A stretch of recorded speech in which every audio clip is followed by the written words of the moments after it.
Are you tired of dull skin, clogged pores, or uneven texture? Today, I'll show you how to make a simple yet powerful vitamin C face scrub at home using all natural ingredients, perfect for glowing, smooth, and fresh skin.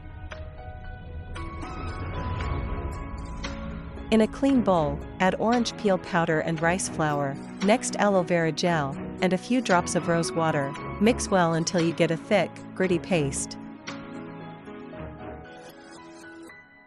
Apply the scrub on damp, clean skin. Massage gently in circular motions, focusing on the nose, chin, and forehead. Avoid the eye area. Keep scrubbing for 1 to 2 minutes only. Leave it on for 2 more minutes like a mini mask, then rinse off with lukewarm water.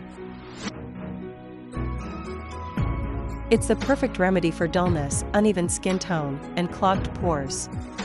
Use this scrub just twice a week for best results. Always moisturize afterward and don't forget sunscreen if you're going out. And that's your homemade vitamin C face scrub, easy, effective, and totally natural. Let me know in the comments how it worked for you. And don't forget to like, subscribe, and share for more DIY skincare videos.